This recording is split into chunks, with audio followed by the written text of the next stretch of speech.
Previously on Dark Magic Stories, Pruett's Sinister Escapades. Pruett returned to his sanctuary, speaking once more to the preserved head of Beauregard, his monsieur. But he wasn't alone for long. Julian, his Demon sibling, arrived with a warning.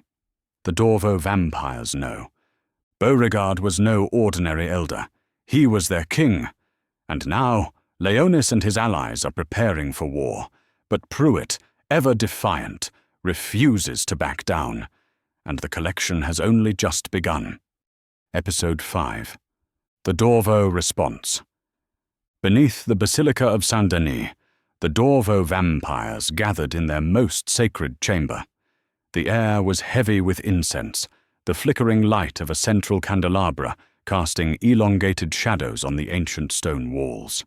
At the center of the room stood Marcella, the newly declared Queen of the Dorvo Coven, her regal form wrapped in a deep crimson cloak that billowed slightly as she moved. "Beauregard has been taken from us," she declared, her voice cutting through the murmurs of the gathered brethren. "This is not just an act of violence. It is an insult, an affront to our bloodline, to our legacy." Flanking her stood two figures, Leonis and Luke. The brothers had long advised the court from the shadows, but now they stood at Marcella's side, one a whisper of warning, the other a voice of action. "There are no witnesses," Leonis said quietly. "Only aftermath. His body was violated, his head taken." Marcella turned to him. "You think I don't see the obvious? This was no accident. The Lamia, Pruett, was the last to be seen near his chambers. That is not a coincidence." Luke stepped forward. "It wasn't just death. It was a declaration. He took the head, Marcella, preserved it. That's no kill. That's a message." "Then we'll answer it," Marcella said, "with fire if necessary." Leonis's brow creased. "And what message will we send if we respond like savages? The humans already whisper. Another act of violence will draw attention we can't afford." "This isn't just violence," Marcella snapped. "It's demon desecration. He took more than a life. He took our king and mocked his memory." Luke folded his arms, glancing at his brother. "You always were the patient one." Leonis met Marcella's gaze. "We should be precise. Find the demon. Demand restitution. Make him return what he stole." Marcella tilted her head slightly, considering. "And if he refuses?" Leonis hesitated. "Then we remove him." "Good," she replied. "Then we're aligned." Paris changed in the wake of Beauregard's death. By night, the city pulsed with tension as cloaked figures moved through the labyrinthine alleys and shadowed catacombs. The Dorvo vampires were relentless, their sharp eyes scanning every corner, their whispers spreading fear among the supernatural underworld. Marcella moved like a spectre through the streets, her cloak trailing behind her, as she interrogated informants and cornered mortals with ties to Demon. Leonis followed often at her side, quiet but watchful, while Luke moved separately, always hunting. In a dimly lit apothecary in the Marais, Marcella confronted an old alchemist known to dabble in supernatural dealings. "Pruett," she hissed. "Where is he?" The alchemist trembled, clutching the counter. I don't know. He moves often, always unpredictable, but someone came by. Said if anyone came looking for him, to pass along a message."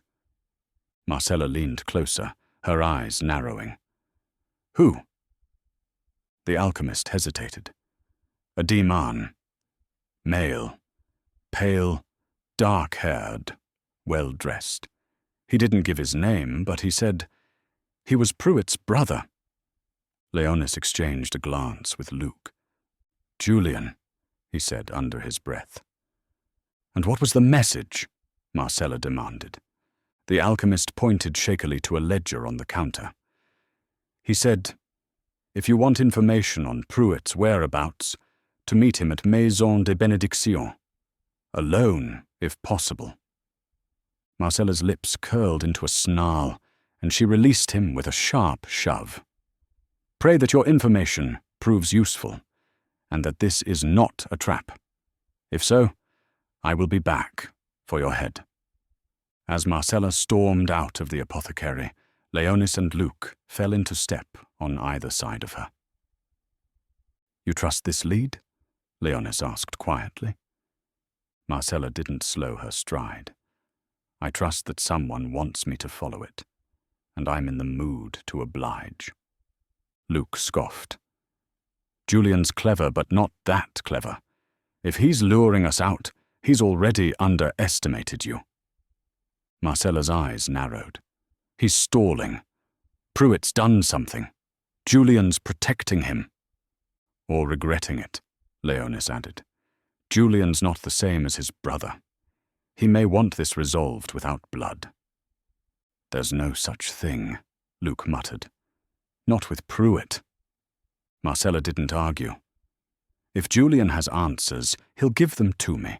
If not, her voice turned sharp. Then I'll rip the truth from whatever's left. Leonis exhaled through his nose. Subtle as always. And effective, she shot back. I've waited long enough. Luke's grin was grim. Then let's knock on the door. The hunt was far from over, but the Dorvo vampires had one undeniable advantage: time. They were patient, relentless, and now angry. You've been listening to The Dorvo Response, Episode 5 of Pruett's Sinister Escapades. The Dorvo are coming, and Pruett's sanctuary may not stay hidden for long.